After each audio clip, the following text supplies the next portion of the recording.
Avez-vous déjà trouvé que vous regardiez le plafond à 3 heures du matin, vous demandant comment trouver la force pour affronter un autre jour?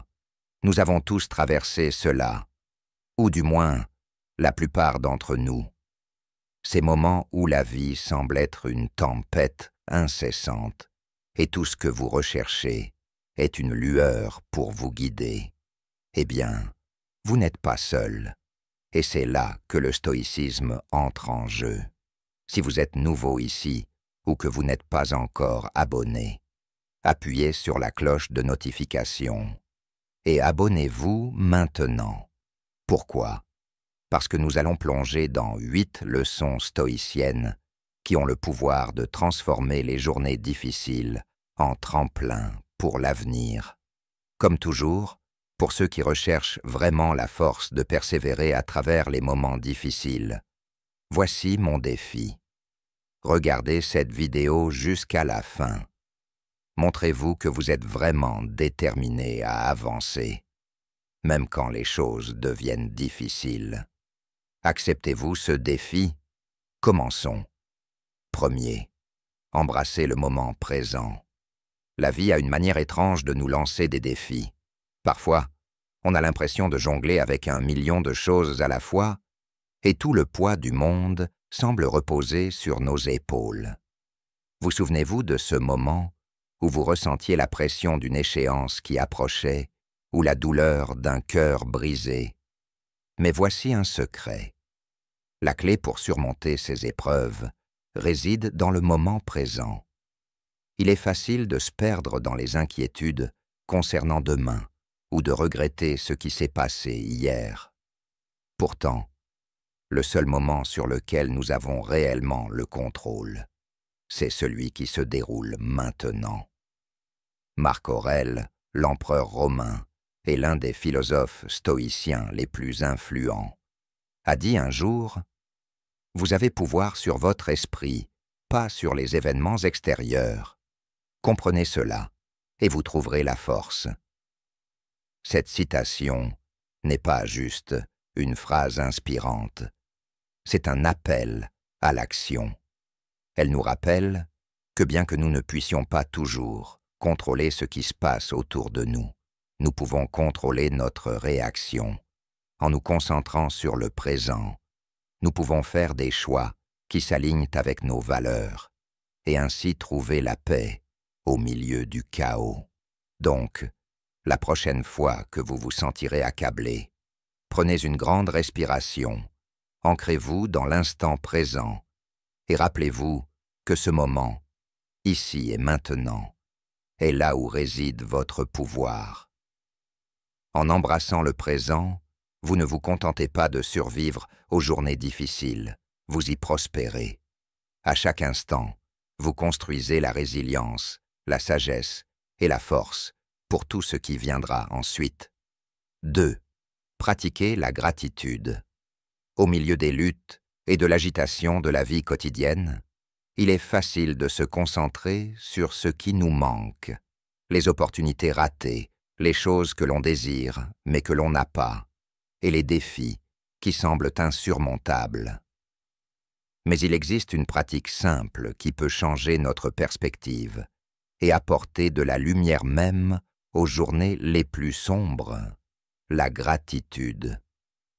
En prenant un moment pour reconnaître ce qui va bien dans nos vies, nous ne trouvons pas seulement la satisfaction, mais nous établissons également une base de résilience face aux tempêtes de la vie. Sénèque, un philosophe stoïcien de renom, a dit avec élégance « Le véritable bonheur est de profiter du présent sans dépendre anxieusement du futur. » Cette sagesse nous rappelle que la joie ne vient pas du fait de toujours vouloir plus, mais de l'appréciation de ce que nous avons déjà. Que ce soit la chaleur du sourire d'un ami, le confort d'une maison, ou le simple plaisir d'une tasse de thé, il y a toujours quelque chose pour lequel être reconnaissant. Et dans cette tasse de thé, vous pourriez goûter les souvenirs de rires partagés avec des proches, ou le réconfort qu'elle a apporté lors d'une froide nuit solitaire. en reconnaissant et en chérissant ces moments. Nous cultivons un état d'esprit qui voit le bon côté des choses. La gratitude ne concerne pas seulement les moments heureux. Elle nous invite aussi à trouver la grâce dans nos luttes. Chaque défi que nous rencontrons est une opportunité de grandir, d'apprendre et de devenir plus fort.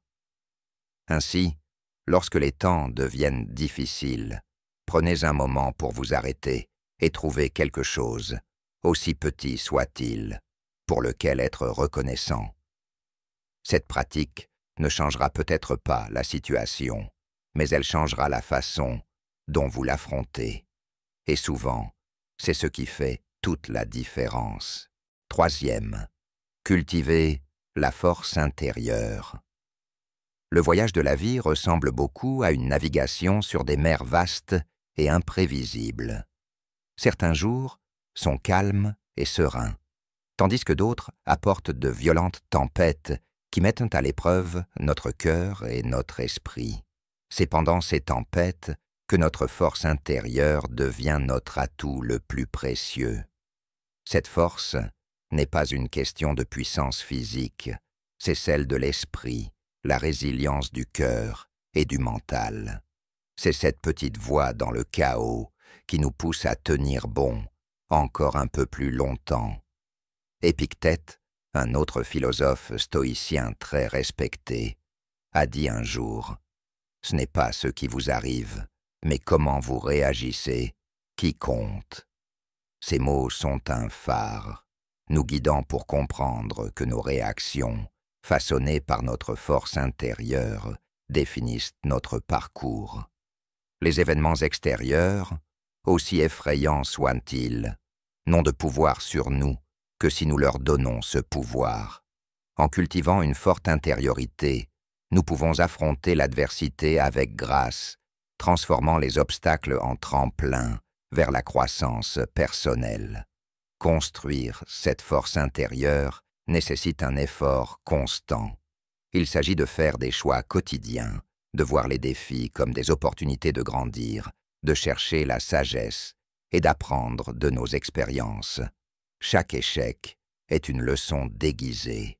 En nourrissant cette force en nous, nous nous équipons non seulement pour affronter les tempêtes de la vie, mais aussi pour voguer vers des horizons que nous pensions inaccessibles. Rappelez-vous, ce n'est pas l'absence de défis qui définit une vie épanouie, mais la capacité à les surmonter avec une force intérieure inébranlable. Quatrième, pratiquez la patience. Avez-vous déjà observé une fleur s'épanouir? Elle ne se précipite pas pour révéler sa beauté. Elle prend son temps, se dépliant pétale par pétale, montrant sa splendeur au moment parfait. De la même manière, nos vies ont un rythme, un tempo auquel les choses sont censées arriver. Et tout comme la fleur ne presse pas son épanouissement, nous devons apprendre l'art de la patience. Pensez au moment où vous avez tenu la main d'un être cher dans le silence. N'était-ce pas ce lien tacite qui était plus profond que les mots ne pourraient jamais le décrire? Maintenant, j'aimerais vous poser une question. Quelles sont les petites choses dans votre vie pour lesquelles vous pouvez être reconnaissant aujourd'hui? Partagez vos pensées dans les commentaires et réfléchissez à ce que le stoïcisme pourrait vous apporter dans votre quotidien, des événements entrevus une fois et déjà emportés par le temps. Un autre suit et disparaît. Cette réflexion profonde nous rappelle que le temps, dans son flot incessant, emporte à la fois les défis et les triomphes. Notre impatience provient souvent d'un désir de contrôler ce flux, de hâter le bon et d'éviter le mauvais. Pourtant, la véritable force réside dans la compréhension que nous ne pouvons pas commander le fleuve du temps, mais nous pouvons choisir comment naviguer ces eaux. La patience n'est pas simplement attendre, c'est attendre avec un but. Il s'agit de comprendre que chaque moment a une signification, même s'il n'est pas immédiatement apparent. Lorsque nous pratiquons la patience, nous ne faisons pas que passer le temps. Nous nous préparons activement, nous grandissons et évoluons. Ainsi, lorsque le moment juste arrive, nous sommes prêts à l'accueillir pleinement. La prochaine fois que vous vous sentirez impatient, rappelez-vous de la fleur qui fleurit et du fleuve qui coule. Comprenez que votre moment viendra, et lorsqu'il arrivera, il vaudra la peine d'être attendu. 5. Comprendre ce qui est sous votre contrôle. La vie ressemble un peu à une nuit orageuse. Le tonnerre gronde, les éclairs frappent, et le vent hurle, essayant de vous renverser. Vous ne pouvez pas ordonner à la tempête de s'arrêter, ni dicter la trajectoire des éclairs. Mais vous pouvez choisir d'allumer une bougie, de chercher un abri et de vous accrocher à ce qui vous maintient ancré. Il ne s'agit pas de contrôler la tempête, mais de comprendre ce qui est à votre portée et ce qui ne l'est pas. Épictète, un penseur stoïcien de l'Antiquité, a murmuré une vérité qui résonne encore aujourd'hui. Nous ne pouvons pas choisir nos circonstances extérieures, mais nous pouvons toujours choisir la manière dont nous y réagissons. Cette réalisation simple mais profonde peut transformer notre manière d'aborder la vie. Nous gaspillons tellement d'énergie à nous inquiéter pour des choses qui échappent à notre contrôle, des choses que nous ne pouvons pas changer, peu importe nos efforts. Mais que se passerait-il si, au lieu de cela, nous nous concentrions sur ce que nous pouvons influencer? Nos réactions, nos émotions, nos décisions, ce sont les bougies que nous pouvons allumer contre l'obscurité. Alors, lorsque les tempêtes de la vie se déchaînent, souvenez-vous de ceci. Vous avez le pouvoir de choisir. Vous ne pouvez pas arrêter la pluie ni faire taire le tonnerre. Mais vous pouvez décider comment vous danserez sous la pluie ou si vous vous cacherez du bruit. Reconnaître ce qui est sous votre contrôle est libérateur. C'est le premier pas non seulement pour endurer les tempêtes de la vie, mais aussi pour prospérer au milieu d'elles. Et lorsque l'aube se lèvera, vous vous rendrez compte que la tempête n'était pas l'histoire. C'est la manière dont vous avez choisi de l'affronter. 6. Apprenez de l'adversité. Imaginez, un instant, un forgeron qui façonne une lame. Le métal, une fois brut et informe, subit une chaleur intense et des coups de marteau puissants. Pourtant, à chaque coup, il devient plus tranchant, plus fort et plus raffiné. De la même manière, les adversités de la vie, bien qu'elles semblent dures et inflexibles, ont le potentiel de nous façonner, de raffiner notre caractère et de nous transformer en de meilleures versions de nous-mêmes. Sénèque, un philosophe stoïcien de l'Antiquité, a dit un jour « Les difficultés renforcent l'esprit comme le travail le fait pour le corps. » Ces mots, bien qu'anciens, résonnent d'une vérité intemporelle. Les défis, les revers et les épreuves ne sont pas de simples obstacles sur notre chemin. Ce sont des opportunités de grandir, d'apprendre et de découvrir des forces que nous ne savions même pas posséder. Chaque épreuve que nous traversons est une leçon déguisée, attendant d'être découverte. Embrasser l'adversité ne signifie pas rechercher les difficultés ou se réjouir de la douleur. Il s'agit de reconnaître la valeur inhérente de nos luttes. Il s'agit de changer notre perspective, de voir les défis non pas comme des fardeaux, mais comme des tremplins vers la sagesse et la croissance. Ainsi, lorsque vous vous trouvez au milieu des épreuves de la vie, rappelez-vous du forgeron et de sa lame. Comprenez qu'avec le bon état d'esprit, l'adversité peut être la force même qui vous façonne en une œuvre d'art. 7. Cherchez la sagesse. La sagesse n'est pas un don accordé à quelques élus. C'est un trésor souvent caché en plein jour, attendant ceux qui ont le courage et la détermination de le chercher. Le simple fait que vous ayez parcouru tout ce chemin, explorant ces leçons, est la preuve de votre quête sincère de sagesse. Votre engagement est admirable, et il est clair que vous êtes sur la bonne voie. Sénèque, encore une fois, a partagé cette précieuse réflexion. Et vous, comment gérez-vous les tempêtes de votre vie? Quelles sont les choses sur lesquelles vous avez le pouvoir d'agir? Partagez vos réflexions dans les commentaires ci-dessous. J'aimerais connaître vos stratégies pour naviguer à travers les défis. Une invitation à chercher une compréhension plus profonde, à questionner, à réfléchir et à grandir. La véritable sagesse n'est pas de connaître toutes les réponses. C'est de poser les bonnes questions et d'avoir l'humilité d'apprendre à la fois des succès et des échecs. Chercher activement la sagesse nécessite un cœur ouvert et un esprit curieux.